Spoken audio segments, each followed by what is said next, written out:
بسم الله الرحمن الرحيم والصلاة والسلام على سيدنا محمد سيد الخلق أجمعين. اللهم ربنا اغفر لنا ذنوبنا وارحمنا واهدنا واهد بنا واجعلنا يا ربنا من عبادك الصالحين. اللهم ربنا ارحمنا برحمتك التي وسعت كل شيء وأنت الرحمن وأنت الرحيم. اللهم ربنا تقبل منا دعاءنا وتقبل منا صلاتنا في رمضان وتقبل منا صيامنا وتقبل منا قيامنا وقرآننا في رمضان. Alhamdulillah Rabbil Alameen, inshallah, we continue on with the stories and the highlights of the surah in the Quran in this beautiful month of Ramadan, the blessed month of Ramadan, inshallah. Today, we're approaching, as a matter of fact, today is the 15th day of Ramadan, starting at Maghrib. We will be talking about two different surah. One surah is Surah Al-Isra, and the other one is Surah Al-Kahf. Surah Al-Isra, it starts with the subject of Isra, and we know the Isra and Mi'raj. The whole surah revolves around the Quran itself. The Quran is mentioned in the Quran so many times, but in this surah is mentioned 8 different times as descriptive to the nature of Quran, the importance of Quran, what the Quran is, what's the importance of the book itself, how do we handle the book of Allah subhanahu wa ta'ala, and on and on. Allah subhanahu wa ta'ala named the surah after the event of Isra. And we know the Isra. Isra is when Rasulullah sallallahu alayhi wa sallam made Isra. Allah subhanahu wa ta'ala sent for him a buraq, and it's an animal. It's somewhere between a mule and a horse, or a horse and a donkey, in that size. And basically it took him all the way to Baytul Maqdis, which is Jerusalem. And this incident, after he took him there, what happened is that Jibreel alayhi salam, he summoned, or he called upon the rest of the prophets and the messengers, all of them. And he ordered, or he gave the instruction to Rasulullah sallallahu alayhi wasallam to be the imam in Bayt al-Maqdis. And as far as we know, the scholars have told us that no one prophet has ever been an imam with all the prophets combined except Rasulullah sallallahu alayhi wasallam. And this is symbolic for a very important reason. The reason is that the messages of all the previous messengers and the prophets, all the messages has been transferred, handed over to the leadership of Rasulullah sallallahu alaihi wasallam, and all the ummah, all the nations. Now they are in the realm or behind the Muslim ummah. The Muslim ummah basically took the lead. The lead of, they are the ones to carry the book. They're the ones who execute and implement the orders of Allah subhanahu wa ta'ala here on the face of this earth. Allah subhanahu wa ta'ala foretold us in the Quran, Inna ad-deena 'inda Allahi al-Islam. The deen in front of Allah subhanahu wa ta'ala is Islam. And anybody who takes any other religion after hearing about Rasulullah sallallahu alayhi wa sallam will not be accepted from him, will not be taken from him. That would be, the only deen will be taken as the Islam. Notice how the surah starts with talking about the actual book. And we say, Subhana alladhi asra bi'abadihi laylan min al-masjid al-harami ila al-masjid al-aqsa alladhi barakna hawlahu linuriyahu min ayatina. Allah subhanahu wa ta'ala says, Subhanahu, the one who took his abd at night in secrecy, nobody knew what was going on, from the masjid, from the Kaaba, all the way to Masjid al-Aqsa, to Jerusalem, and the one that has that barakah in it and made barakah around it. Inna Allah huwa sami'ul basir. And Allah subhanahu wa ta'ala immediately start talking about the book. وَآتَيْنَا مُوسَى الْكِتَابَ وَجَعَلْنَاهُ هُدًى لِبَنِي إِسْرَائِيل. Allah subhanahu wa ta'ala has given Musa alayhi salam as an example. Look, immediately talks about the subject of the book. Gave Bani Israel the book through Musa alayhi salam. What was the rule, the main rule of the book, the highlight of the book? أَلَّا تَتَّخِذُوا مِن دُونِي وَكِيلًا. Do not take wakil other than me. Completely surrender to me. I am your wakil. I am the one who sustain you. I'm the one who help you. I'm the one who defend you. I'm the one who support you. And on and on. I am your wakil. And subhanAllah, this is a dars. This is a lesson for all of us. If an ummah changes the wakil, the wakil, other than Allah subhanahu wa ta'ala, even though they could possibly conceivably be still religious, thinking that they make a salah, make a siyam, but they are not, completely surrendering to Allah subhanahu wa ta'ala, Allah subhanahu wa ta'ala will take the book away from them and will eventually turn it to other nations, to other people, because the true servants of Allah subhanahu wa ta'ala only take Allah subhanahu wa ta'ala as their wakil. There's no wakil but Allah subhanahu wa ta'ala. وَقَضَيْنَا إِلَى بَنِي إِسْرَائِيلَ فِي الْكِتَابِ لَا تُفْسِدُنَّ فِي الْأَرْضِ مَرَّتَيْنِ. Allah subhanahu wa ta'ala says, we told them in the book, we made a rule that what's going to happen is that you will make fasad, you will make mischief. And this is a long subject. As most of the scholars said, that what has happened is that this fasad or this mischief, one of these incidents, as Allah subhanahu wa ta'ala made qada for two incidences, one time already happened and the other time has not happened yet. And maybe this is the conflict, what's going on today, maybe something different. Allah subhanahu wa ta'ala knows, but that's a different, very lengthy subject. We already went through it in the tafsir. So the book is the subject of this surah. When people hold on to the book, when people give the rights for this book, when we hold on to our Quran, as Bani Israel should have held on to their Torah, and the other nations should have held on to the books, Allah subhanahu wa ta'ala would make them forward. When we leave our book behind, when we leave the instructions, when we leave the rules in these books, we fall apart. We no longer take the lead in our actions and our deeds. What Allah subhanahu wa ta'ala talks about the book, and you keep going, and this is 8 times mentioned in the book, about how great the book is, how awesome it is, how important it is, no. If you notice, starting from the ayah number 23, well, Allah subhanahu wa ta'ala talks about the book. وَقَضَى رَبُّكَ أَلَّا تَعْبُدُوا إِلَّا إِيَّاهُ وَبِالْوَالِدَيْنِ إِحْسَانًا. The rules in the book, what does the book talks about? What is in it? Everything that is good for you, is good for the and beneficial for the community. It end up sustaining you, end up giving you longevity, end up giving you comfort here on the face of this earth, giving you the rida and satisfaction of Allah subhanahu wa ta'ala. You worship nobody but Allah subhanahu wa ta'ala, and you be good with your parents. And then وَخْفِضْ لَهُمَا جَنَاحَ الذُّلِّ مِنَ الرَّحْمَةِ. Be gentle, be humble with your parents, treat them well, do not mistreat them. And then Allah subhanahu wa ta'ala talks about them. وَآتِ ذَا الْقُرْبَى, and this is ayah number 26. وَآتِ ذَا الْقُرْبَى حَقَّهُ. Give the ones who relatives of you, give him his haqq, his rights upon him. وَالْمِسْكِينَ وَابْنَ السَّبِيلِ. الْمِسْكِين, the poor, the traveler. وَلَا تُبَذِّرْ تَبْذِيرًا. Do not be wasteful with what you do. إِنَّ الْمُبَذِّرِينَ كَانُوا إِخْوَانَ الشَّيَاطِينَ. The ones who spend money, splurge unnecessarily, they are the brothers and sisters of shaitan. وَكَانَ الشَّيْطَانُ لِرَبِّهِ كَفُورًا.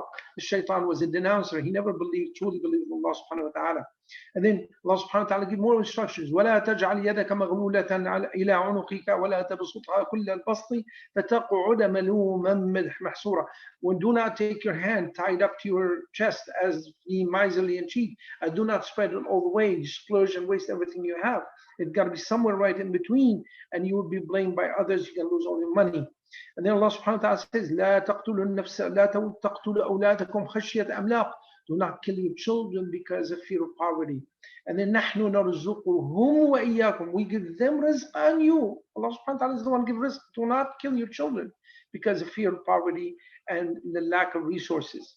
وَلَا تَقْرَبُوا الزِّنَا. Do not approach the zina. إِنَّهُ كَانَ فَاحِشَةً وَسَاءَ سَبِيلًا. It is the worst possible way for you to have any kind of relationship with zina. Allah subhanahu wa ta'ala made the zawaj, the marriage, halal, and they made zina haram. This is right, this is wrong. Allah subhanahu wa ta'ala talks about, وَلَا تَقْتُلُوا النَّفْسَ الَّتِي حَرَّمَ اللَّهُ إِلَّا بِالْحَقِّ. Do not kill anybody except for Allah subhanahu wa ta'ala is permitted to make a killing. وَمَنْ قَتَلَ مَظْلُومًا, anybody who kills mazloom, transgressed upon, فَلَقَدْ جَعَلْنَا لِوَلِيِّهِ سُلْطَانًا فَلَا يُسْرِفْ فِي الْقَتْلِ. Allah subhanahu wa ta'ala set up the rules of ransom and restitution in it. وَلَا تَقْرَبُوا مَالَ, and on and on and on.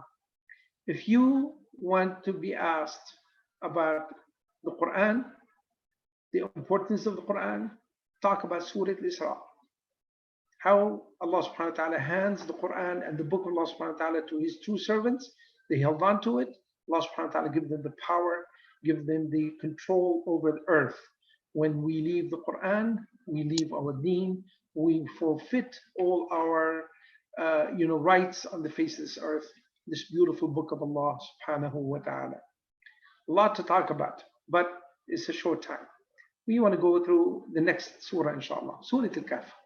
In a nutshell, Allah subhanahu wa ta'ala talks about the fitna. And remember, the first 10 juz', the first third of the Quran, is talking about the minhaj, the method, the way of belief, what to do, how to get it done.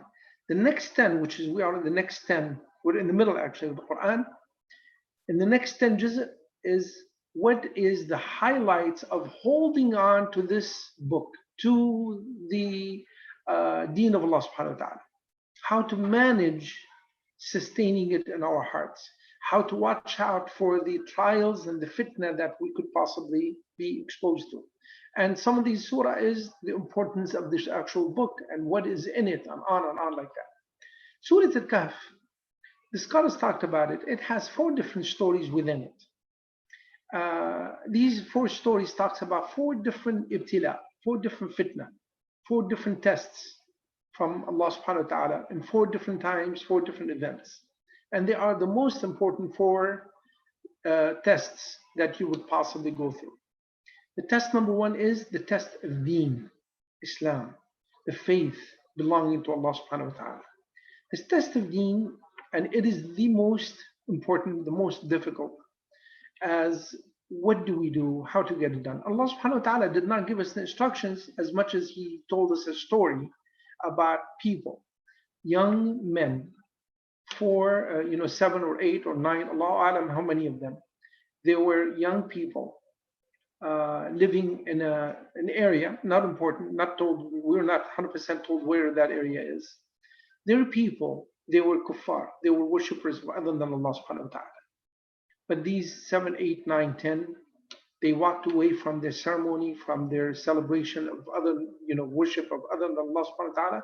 They walked away from it, and they are running away with their deen, running away from the actions of others to preserve their own deen, and they did not care.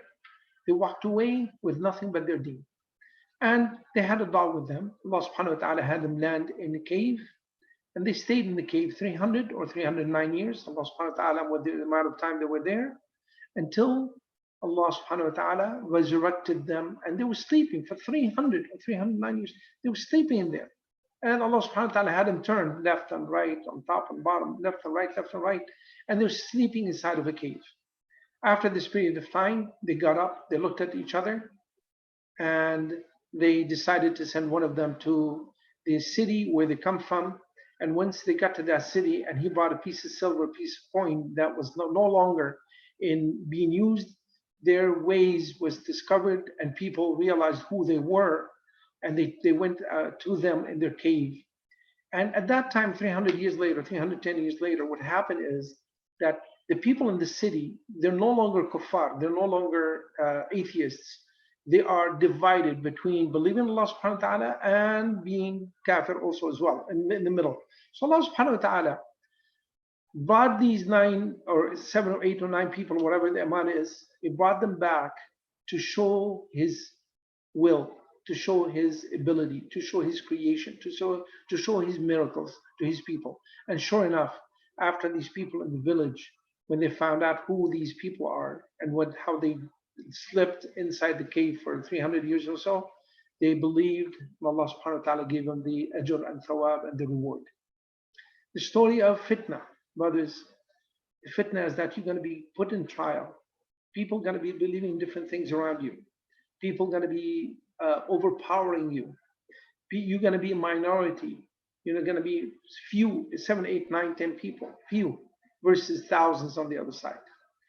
Take a lesson from these young men who believed in Allah subhanahu wa ta'ala and they followed their faith, they followed their Islam, their deen, they ran away, they left the whole earth behind to follow their deen and would not allow anything to influence them. That's one story.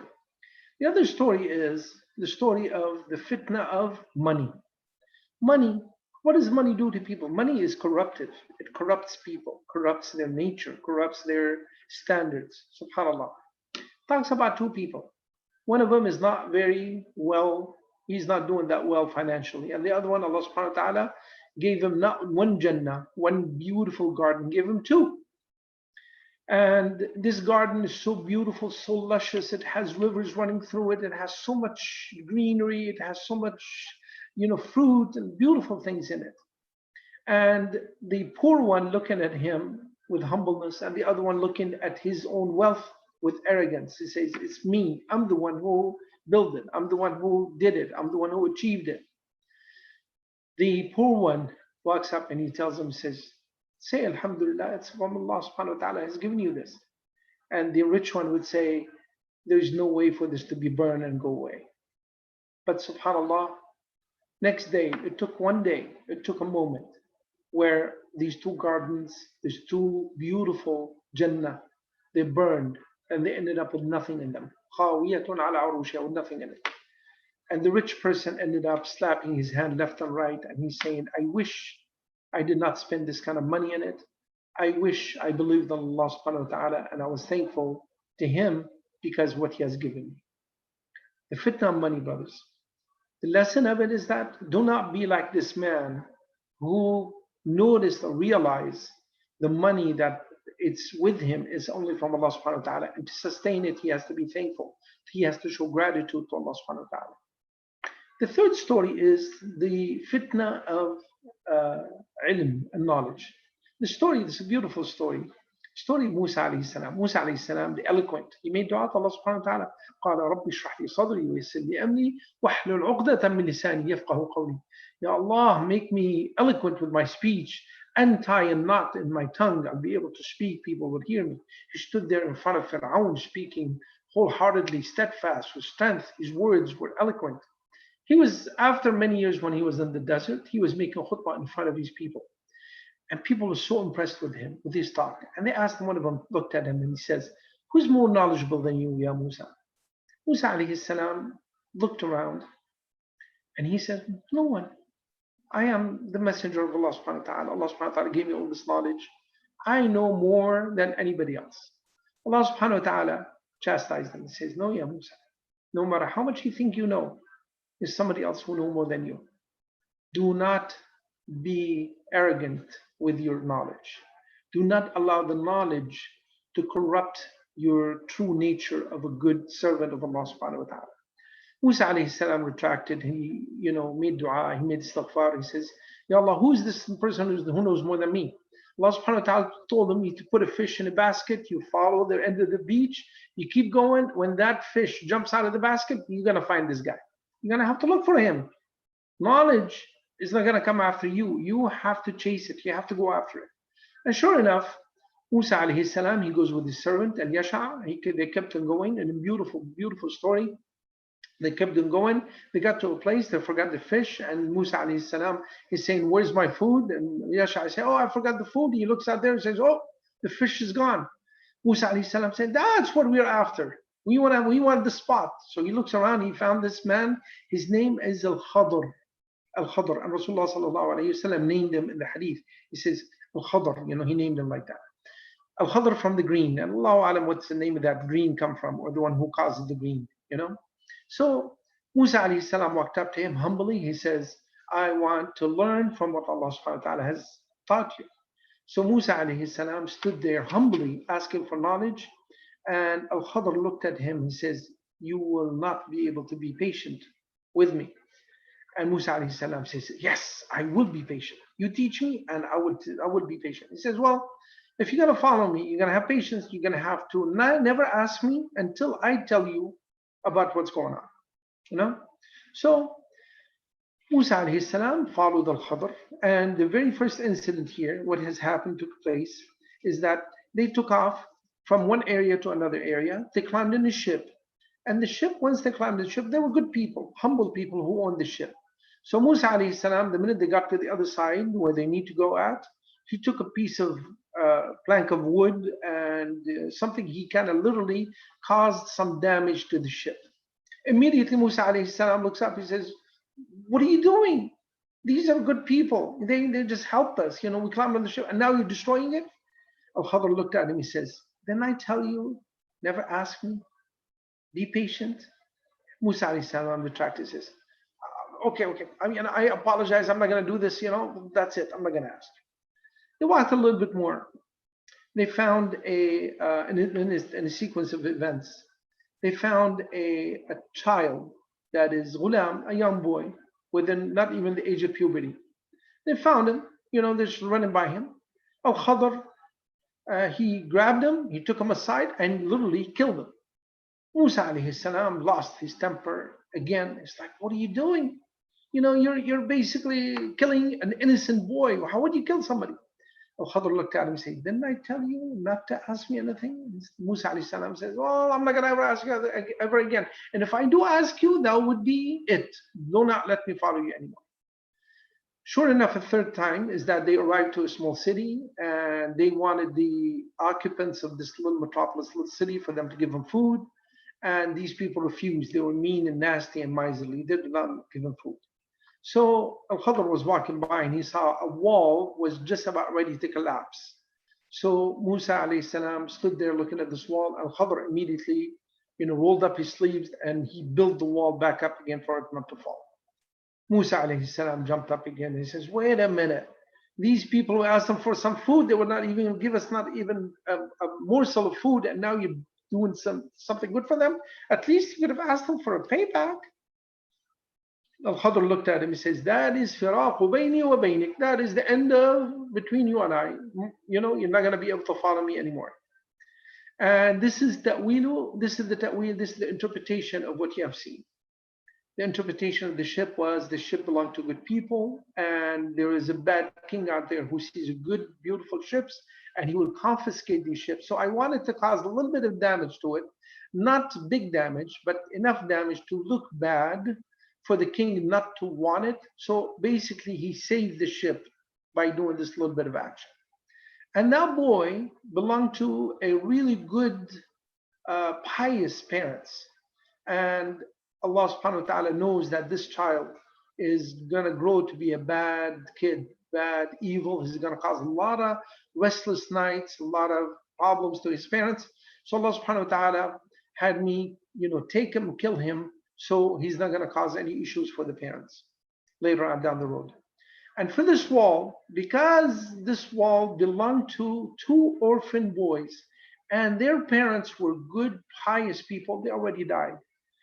Allah subhanahu wa ta'ala willed for a treasure that is underneath the wall to be sitting there and for it to be saved until they grow old, they can utilize it. And Allah subhanahu wa ta'ala did not want this wall to fall down, and I built this wall back up. That is the interpretation. What has happened here? If you look at the surface of it, things do not appear what it is. Things is not exactly how it is. From the look of things, we think that Musa alayhi salam is the most knowledgeable. Well, guess what? He's not. There's somebody else who's more knowledgeable, way more obscure than him. You know, Musa alayhi salam had all the credentials. He's ulil azmi min ar-rusul. He's the strong, he's the able, the eloquent. But you know what? There's somebody else more than knowledgeable than him. Our eyes, our standards deceived us. That's not the truth.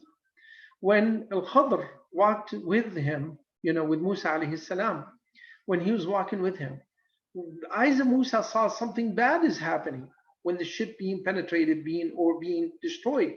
But the truth is, there's good benefit from it. So his eyes, again, the standards of what we think is not exactly the reality of things, what's taking place. The same thing with that young boy, which is he seemed innocent young boy, but you never know what the destruction he would have caused when he's older.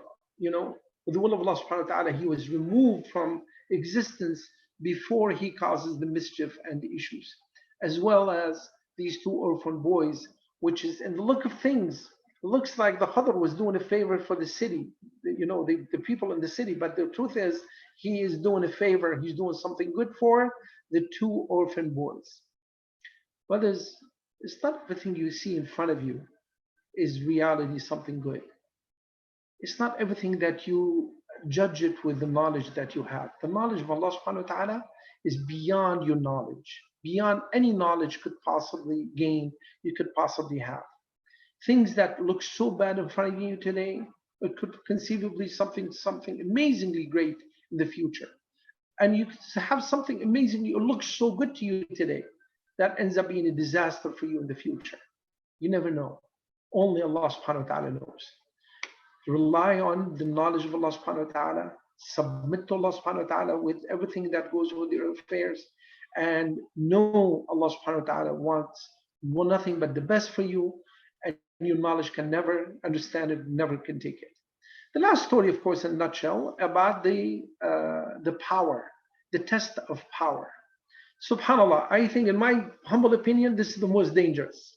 Because subhanAllah, we're all running after it. Everybody's running after position, about running after fame, acknowledgement, running after control. Everybody wants to be a king, a sultan, a president, and on, or whatever. Allah subhanahu wa ta'ala described it in a different way. Look at this great guy, great person, Dhu Qarnayn, and literally means the one who has two qarn, the one of two nations, or the one who has two horns, whichever is the same word. Allah subhanahu wa ta'ala, and we don't know who this person is. He's definitely reality. He could be, some people said he's Alexander the Great, some people said something different. Allah subhanahu wa ta'ala, who this, and someone said he's the Persian, his name's Cyrus. He's the one, Allah who that person is. But the point is, look what he has done. Allah subhanahu wa ta'ala gave him asbab, gave him reasons for power. And he traveled, he kept traveling, and just kept, and Allah subhanahu wa ta'ala subdued the earth for him. He's controlling everything he had in front of him. But he never abused that power. He always used it in the right place. He always was helpful with the will of Allah subhanahu wa ta'ala. Would not allow his power for him to gain any monetary gain. And he always was humble to Allah subhanahu wa ta'ala, to know that this power is a test from Allah subhanahu wa ta'ala. The story is that he arrives to a place where there's nobody's there except these people who barely can talk. Humble, simple people who can barely talk. And they told him, he says, Ya Dhul Qarnayn, build between us and this Ya'juj and Ma'juj. And this is the first time that Ya'juj and Ma'juj mentioned in the Quran. The second time in Surah Al-Anbiya, they are mentioned only twice, Ya'juj and Ma'juj. So Ya'juj and Ma'juj, they cause a lot of mischief, a lot of problems in the community. And for us, can you build a dam between the separation between us and them? And of course, he could have said to them, he says, well, pay me. Oh, you know what? I'm going to sell you weapons. You're going to have to pay me back, or I'm going to give you a loan, like international, bank loan, with a lot of interest. I'm going to suck up all your money. No, he never did that. What he told them says, A'inuni, help me to build that bridge, or to build that dam, or to build that separation. Help me. And then he showed them the way, which is he poured down the copper with the cement, and he built this radam, this great levee, basically to separate them and between them and Ya'juj and Ma'juj, and he refused the payback. He refused any money from them. And he says, they told him, we'll pay you. He says, no, what Allah subhanahu wa ta'ala has given me is better. The worst test is the test that you fail in. The test of deen, the test of Islam, the test of money, the test of knowledge, and the test of power. And of course, there's many others. Allah subhanahu wa ta'ala had many, many different ones. But for us, specifically for our ummah, these are the four big ones. That's maybe why Rasulullah sallallahu alayhi wa sallam, in the action of Abu Sa'id al-Khidri, there was a recommendation for us to recite Surah Al-Kahf every Friday. And there is the beginning of it and the ending of it, because it protects us from the fitna, the biggest fitna of all, the fitna of al-Masih al-Dajjal. The Masih al-Dajjal, when he comes at the end of time, and he will come with tests. Allah subhanahu wa ta'ala will test us through him with many tests, but these are the four big tests. He will test us with our deen, he will test us with our money, with wealth, and he will test us with, of course, knowledge, and He will test us with the power. May Allah subhanahu wa ta'ala make us pass these tests and give us, inshallah, the strength and the ability for us to be straightforward with our lives. May Allah subhanahu wa ta'ala give us and grant us this greatest ni'mah of reciting the Quran every day, continuously, and gain this knowledge of Quran, gain strength from it. May Allah subhanahu wa ta'ala make us from the ummah who keep the rights and keep the hifz of the Quran wholeheartedly and fully, inshallah.